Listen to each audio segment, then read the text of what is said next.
Hello, welcome to this video. Today I am going to sculpt the arm or re-sculpt it. So the problem with the arm before was it was in the wrong position with the gun. So I needed to move the hand up a bit, scale the hand down because it was too big, and reposition the arm so that it moves forward a little bit. So in order to do that, what I've done was cut the arm up using the cutout tool and pretty much reposed it so that it moves up a bit more. And so now it's just trying to sculpt it back so that's one mesh again. So I'm going to go through the process of doing that. This process as well is something that I plan on doing for stop motion for Wallace and Gromit when I need to make them move around and stuff. So it's still work in progress.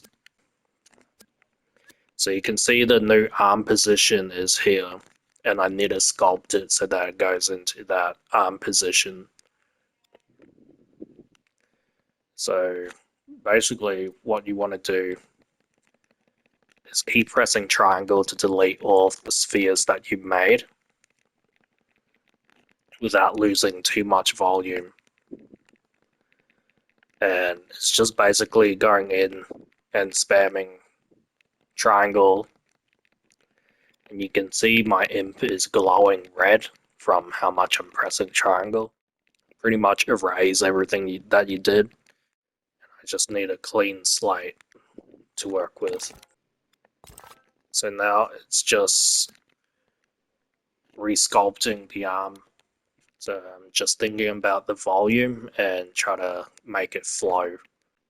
It's kind of like working with a rig that has a mesh that has waked paint to it, except you're pretty much sculpting in how the wake paint would behave if the skeleton was moved or tweaked like that. There's no polygons in Dreams, so this is pretty much how you move or manipulate the mesh without rigging tools. You want to turn on and off the visibility to see what you've actually sculpted.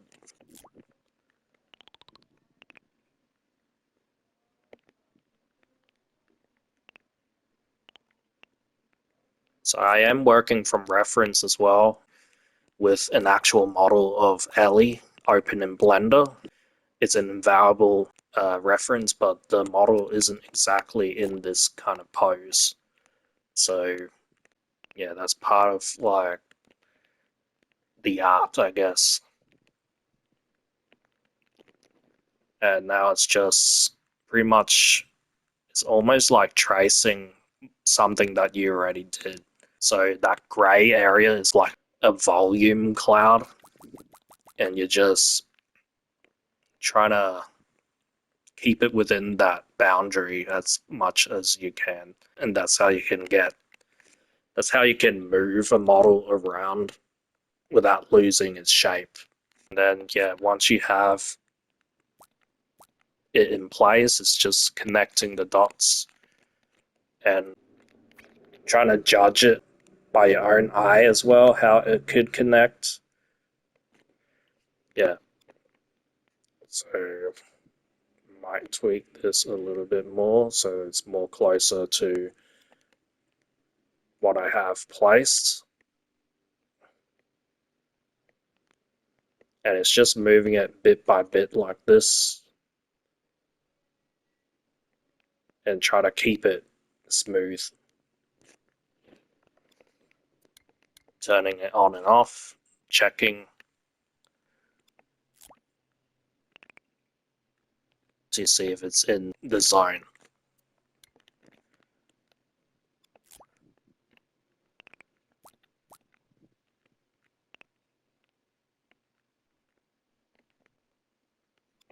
As long as it's in the zone, it should look okay.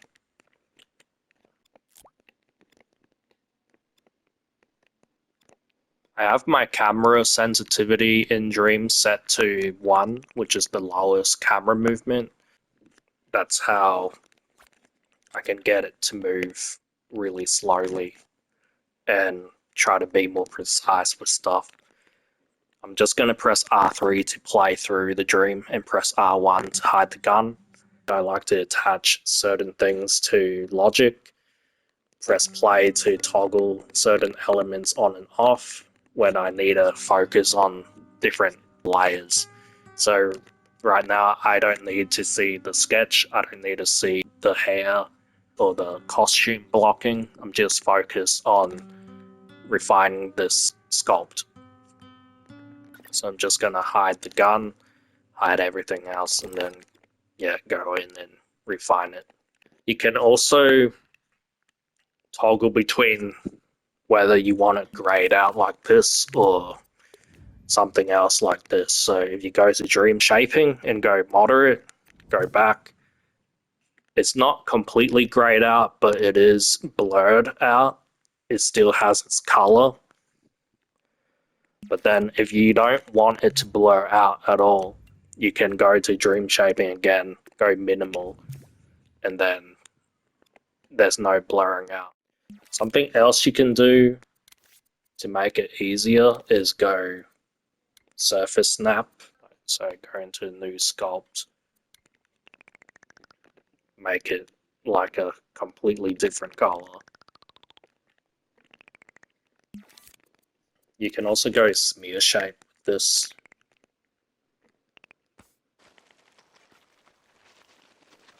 It's really crude, but it lets you know like the shape of something.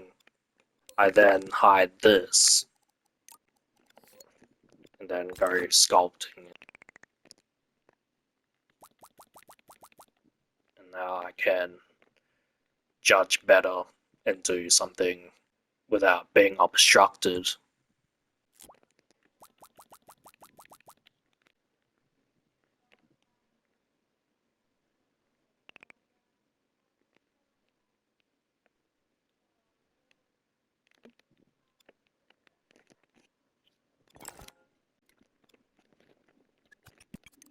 So I have a problem here as well. I want to select that piece that I just hid.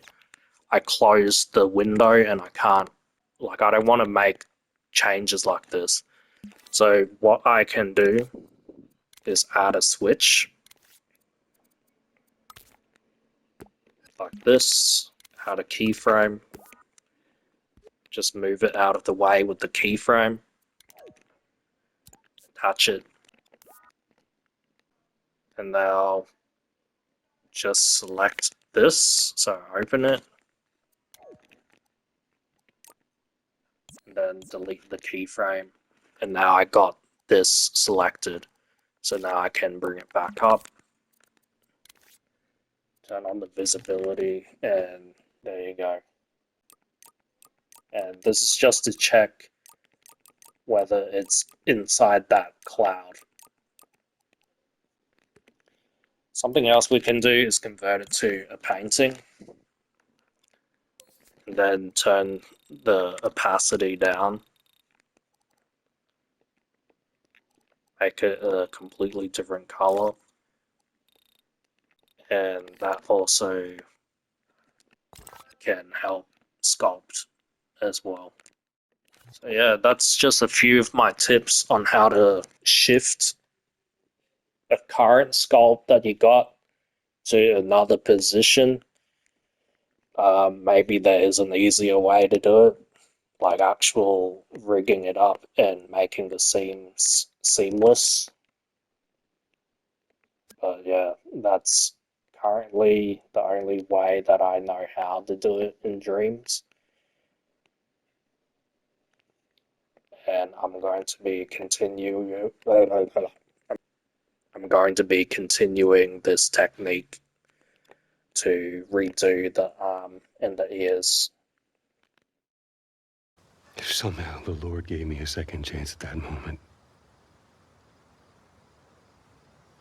I would do it all over again.